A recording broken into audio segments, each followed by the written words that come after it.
ವೀಕ್ಷಕರಿಗೆ ನಮಸ್ಕಾರ. ವೈಶಾಖ ಮಾಸದ 3ನೆಯ ದಿನ ಅಂದರೆ ತೃತೀಯವನ್ನು ನಾವು ಅಕ್ಷಯ ತೃತೀಯ ಅಂತ ಆಚರಣೆ ಮಾಡ್ತೀವಿ ವೀಕ್ಷಕರೇ. ಹಾಗೆ ಈ ಒಂದು ಅಕ್ಷಯ ತೃತೀಯಕ್ಕೆ ತನ್ನದೇ ಆದ ವಿಶೇಷತೆ ಹಾಗೂ ಶಕ್ತಿ ಸಹ ಇದೆ ಅಂತಲೇ ಹೇಳ್ಬೋದು. ಕೆಲವೊಂದು ವಿಶೇಷ ಮಾಸಗಳಲ್ಲಿ ಇದು ಒಂದು ವಿಶೇಷವಾಗಿ ಫಲಗಳನ್ನು ಕೊಡ್ತಕ್ಕಂಥ, ಫಲಗಳು ಅಕ್ಷಯವಾಗ್ತಕ್ಕಂಥ ಒಂದು ಮಾಸ ಅಂತಲೇ ಹೇಳ್ಬೋದು. ಈ ವೈಶಾಖ ಮಾಸವು ಈ ಸಾರಿ 20ನೇ ತಾರೀಕು ಸೋಮವಾರ ಬಂದಿದೆ ವೀಕ್ಷಕರೇ. ಹಾಗೆ ಯಾವುದೇ ಪೂಜೆ ಆಗಲಿ ನಾವು ಮಾಡೋದರಿಂದ ಏನೇನು ಫಲ ಸಿಗುತ್ತೆ ಅಂತ ಸಹ ಈ ಮಾಸದಲ್ಲಿ ಹೇಳ್ತಾರೆ. ಹಾಗೆ ವೈಶಾಖ ಮಾಸವು ದಾನಕ್ಕೆ ವಿಶೇಷತೆ, ಹಾಗೆ ಕಾರ್ತಿಕ ಮಾಸ ದೀಪಕ್ಕೆ, ಮಾಘ ಮಾಸ ಸ್ನಾನಕ್ಕೆ, ಹೀಗೆ ಈ ಮಾಸಗಳ ವಿಶೇಷತೆ ಇದೆ ವೀಕ್ಷಕರೇ. ಏನೇ ಗ್ರಹ ದೋಷಗಳು ಇದ್ದರೂ ಸಹ, ಹಾಗೆ ನಾವು ಪೂರ್ವದಲ್ಲಿ ಮಾಡಿರ್ತಕ್ಕಂಥ ಕರ್ಮಗಳನ್ನು ಈ ದಾನ ಮಾಡುವುದರಿಂದ ನಾವು ಈ ಪಾಪವನ್ನು ಕಳೆದುಕೊಳ್ಬೋದು ಅಂತ ಸಹ ಹೇಳ್ತಾರೆ.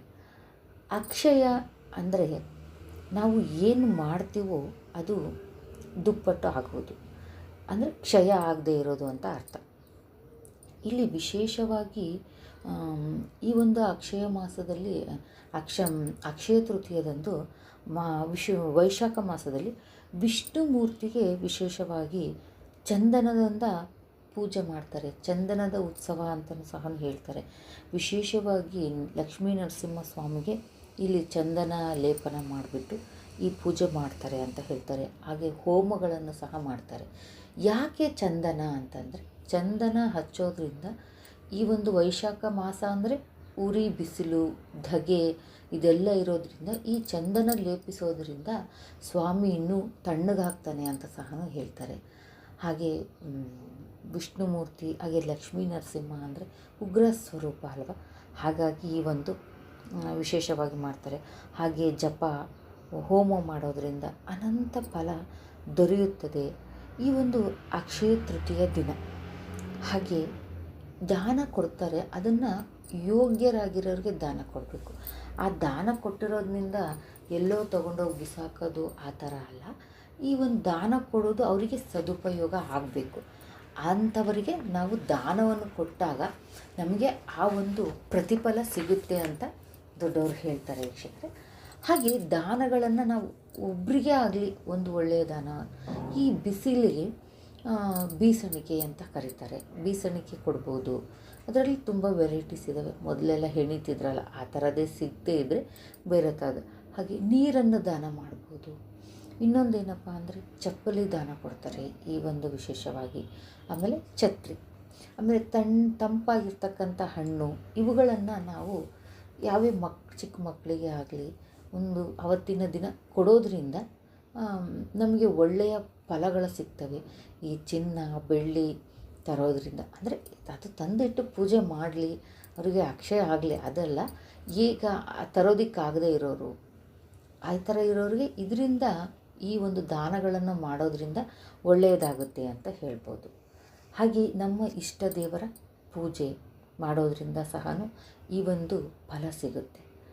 ನಾವು ಈ ಕೆಲವೊಬ್ಬರು ಪಿತೃಗಳಿಗೆ ತರ್ಪಣ ಕೊಟ್ಟು ಅವರ ಹೆಸರಲ್ಲಿ ವಿಶೇಷವಾಗಿ ದಾನಗಳನ್ನು ಮಾಡ್ತಾರೆ.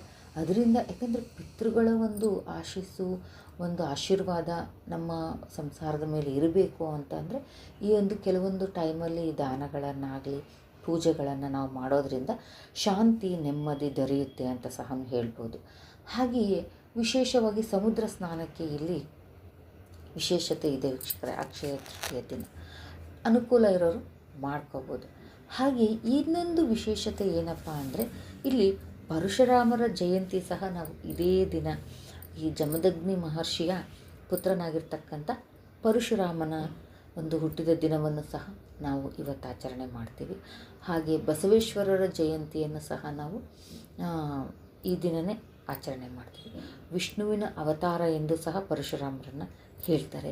ಆಮೇಲೆ ಈ ಅಕ್ಷಯ ತೃತೀಯವು ಪೂಜೆ ದಾನ ಕರ್ಮಗಳಿಗೆ ಅಷ್ಟೇ ಅಲ್ಲದೆ ಸಾಧಕರಿಗೆ, ಸಾಧನೆ ಮಾಡುವವರಿಗೆ ರಾತ್ರಿಯ ಪೂಜೆ ವಿಶೇಷವಾಗಿ ಫಲ ಕೊಡುತ್ತೆ ಅಂತ ಸಹ ಹೇಳ್ತಾರೆ.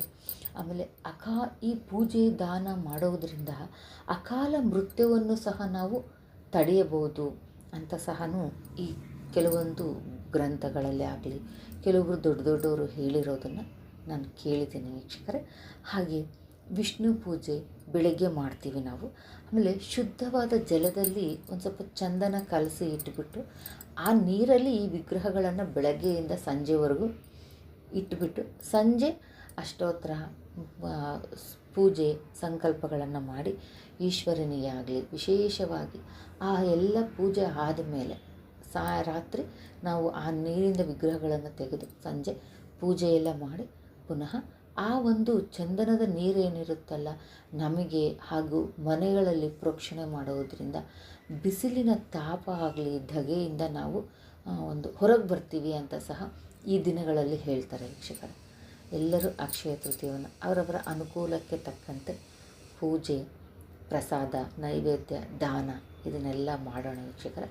ಮತ್ತು ಮುಂದಿನ ಒಂದು ಒಳ್ಳೆಯ ವಿಡಿಯೋದೊಂದಿಗೆ ಸಿಗ್ತೇನೆ. ಧನ್ಯವಾದಗಳು.